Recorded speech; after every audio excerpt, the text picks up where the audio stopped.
Derek Dimes, defeatthebook.com. Let us help you beat the odds. If you're new to the page, welcome. If you've been here before, welcome back. Thanks for tuning in. I can't do what I do without you. So every video will always start with gratitude. You've come to the right place. Good vibes only, good energy only. And we're going to try to keep it that way and keep the ball rolling. But I'm glad that you're here. I'd appreciate a thumbs up, a subscribe, and click the bell so you're notified. If you don't do either of those, still glad you're here. Happy you came to this channel. If you're not following my partner Bryce, make sure you do so. TikTok and Twitter is mainly where he operates. All our social media links are posted down below. If you go to the website, defeatthebook.com, you scroll down the homepage, you'll see complete pick history from Bryce and myself for the entire week. Honesty, transparency, and consistency is what you're going to get here at defeatthebook.com. $24.99 gets you a day pass. He had a winning day. I had a winning day. Doing very nice in college basketball. Want to try to keep the momentum rolling here. So thank you for being here. Let's get into action. We had Northwestern yesterday at cash. We had a 5-unit play of the week. That one cash yesterday was on the under, I believe it was, of the Missouri game. We had the under in that game of Missouri and Princeton. So that was a nice win there. And we're trying to continue to roll. So we're going to get you a free pick here, send you on your way to have a good Sunday. A lot of good games on, see who makes it to the Sweet 16. We're going to talk about another game that I'm sure you guys want to hear about. So let's get right into it without further ado.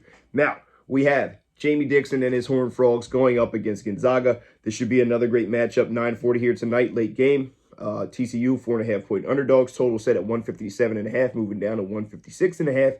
And we have a TCU team they're just dogs. They want to get up and down the court. They want to turn you over. They want to play fast. They want to get downhill. They want to get to the free throw line, right? This is a very good team, senior-laden team. Jamie Dixon likes those 4- and 5-star guys. He likes those 4- and 5-year guys. He likes those veteran guards. And he has one of those teams here. We've seen him build that very scrappy, very tough type teams here that he's built in Pitt, and he has another one of those teams here today, right? So this should be a great matchup going up against Gonzaga, a team that I feel is not getting enough credit, honestly. I feel like no one's really talking about them. Best offense in the country, right? So we have a TCU team, mostly guards. They don't have Eddie Lampkin. Eddie Lampkin is out. He's not playing for personal reasons. He's going to transfer.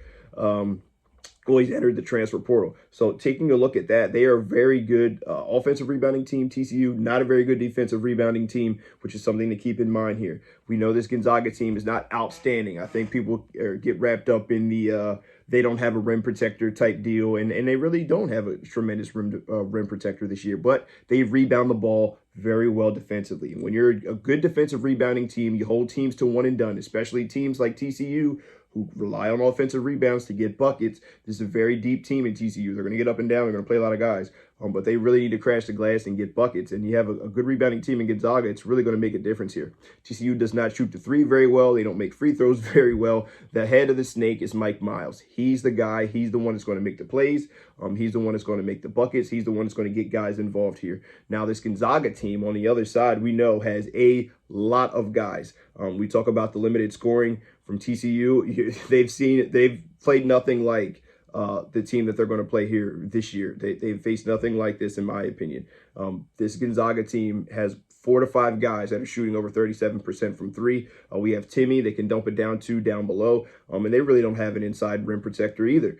So I think this is a game that really I like Gonzaga in this matchup, laying the 4.5 points. I think the water just reaches its level here with TCU. They're really going to have to make this a gritty type of game. They're going to have to make it really hard for Gonzaga, change up the defenses. I'm just not sure they're going to be able to score enough points, if I'm going to be honest to you in this one. And even though Gonzaga's not outstanding, you would say defensively, they're still in the top 75 in defensive efficiency. They've done a good job mixing up 3/4 court presses and throwing off teams' rhythms and getting the ball and going. And they can still run their half-court sets. They can still knock down shots. Obviously, they want to play fast, but when push comes to shove, they're shooting almost 39% from three, almost 60% from two. This is a very good offensive team with a lot of guys who've been here before. We know Timmy's been here before, Razier Bolton, and they have a lot of guys, I believe, that can get it done. I just think that this TCU team is very scrappy, but I don't think that they've faced the caliber of this Gonzaga team, who seems to be very hungry. And I think